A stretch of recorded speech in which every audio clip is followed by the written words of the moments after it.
Selamat berjumpa kembali Bapak Ibu Saudari-saudara umat beriman terkasih dalam Tuhan. Salam sehat berlimpah berkat.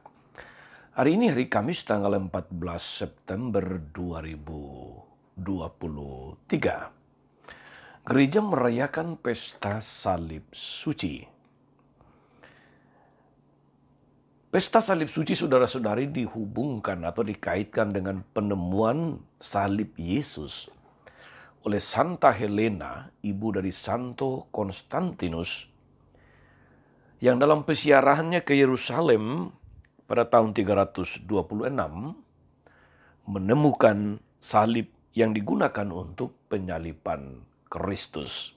Sejak itulah, gereja kemudian dalam tradisinya lalu merayakan pesta salib suci untuk mengingat, untuk menghormati, untuk mensyukuri pengorbanan Yesus di salib untuk keselamatan umat manusia. Saya mengajak kita sekalian saudari-saudara merenungkan hari ini Injil Yohanes bab 3 ayat 13 sampai 17. Kita mendengarkan sabda Tuhan. Dalam nama Bapa dan Putra dan Roh Kudus. Amin.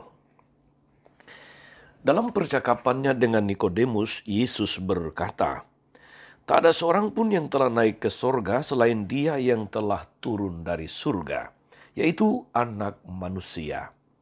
Dan sama seperti Musa meninggikan ular di padang gurun, demikian juga Anak Manusia harus ditinggikan, supaya setiap orang yang percaya kepadanya beroleh hidup yang kekal. Karena begitu besar kasih Allah akan dunia ini, sehingga Ia telah mengaruniakan Anaknya yang tunggal, supaya setiap orang yang percaya kepadanya tidak binasa, melainkan beroleh hidup yang kekal. Sebab Allah mengutus Anaknya ke dalam dunia, bukan untuk menghakimi dunia, melainkan untuk menyelamatkannya." Demikianlah sabda Tuhan. Bapak Ibu Saudari-saudara, umat beriman terkasih dalam Tuhan kita Yesus Kristus. Hari ini gereja merayakan salib suci atau pesta salib suci.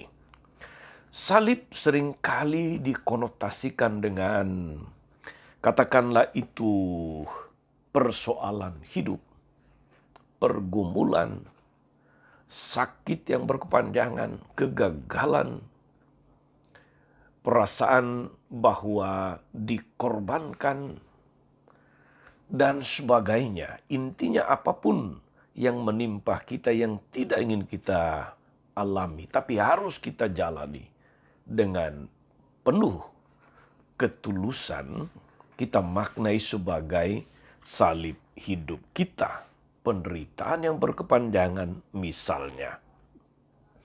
Seorang sahabat belum lama ini pada tahun 2023 meninggal dunia. Suatu ketika almarhum mengirimkan pesan melalui WhatsApp. Beliau mengabarkan bahwa saat ini sedang dirawat di rumah sakit oleh karena sebuah penyakit yang tidak pernah terduga ternyata diidapnya. Sebuah penyakit yang sebetulnya sangat parah dan sangat beresiko. Tetapi yang saya kagumi adalah sahabat ini mengatakan, "Pater, mungkin inilah salib kecil yang harus saya pikul." Dia sedang menderita satu penyakit yang berat, parah, tapi masih mampu mengatakan ini sebagai salib kecil yang harus dia pikul. Saya sungguh mengagumi, katakanlah, kesaksian iman dari sahabat ini. Beliau memang seorang pendoa yang rajin ekaristi, rajin untuk mengolah hidup rohani. Itu luar biasa. Maka penyakit berat yang diidapnya pun dianggapnya hanya sebagai sebuah salib kecil. Dan memang Pada akhirnya sahabat ini dipanggil Tuhan tepat pada hari kenaikan Yesus ke sorga. Saudari-saudara umat beriman terkasih dalam Tuhan, kita merayakan pesta salib suci. Gereja mengajak kita untuk menghormati salib Yesus Kristus sebagai tanda dan jalan keselamatan. Disebut salib suci justru karena ada yang suci di atas kayu salib itu. Tanpa Yesus disalib, tidak akan pernah dikatakan sebagai salib suci. Saudari-saudara terkasih dalam Tuhan kita Yesus Kristus, salib suci mengingatkan kita semua betapa agung dan besarnya kasih Allah kepada dunia, kepada manusia. Keagungan kasih Allah itulah yang menjadi kenyataan dalam diri Yesus putranya yang mengakhiri atau hidupnya berakhir di atas kayu salib demi keselamatan kita. Salib menjadi lambang pengorbanan, lambang kemenangan, lambang keselamatan kita. Maka ada sebuah katakanlah kata mutiara dalam bahasa Latin yang berbunyi in cruce salus. Pada salib ada keselamatan.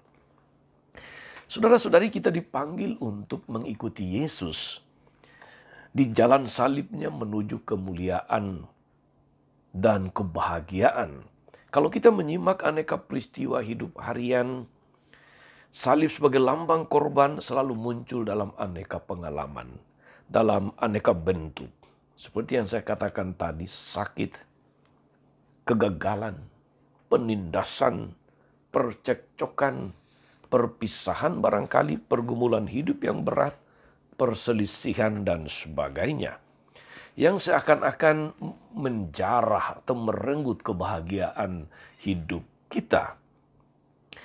Kita selalu mengalami dan merasakan hidup sebagai suatu beban yang tidak mudah atau tidak pantas dihidupi.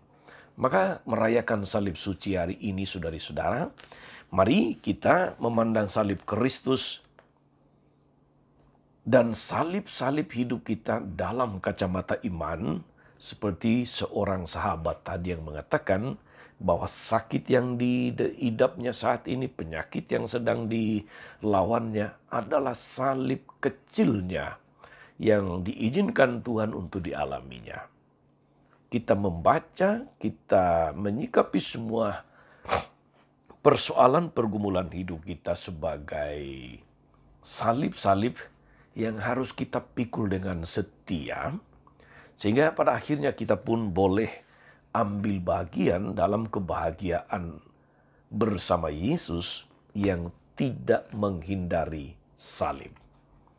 Semoga kita diteguhkan untuk memikul salib-salib kehidupan kita sebagai bagian dari memanggul salib kehidupan mengikuti Yesus dengan setia.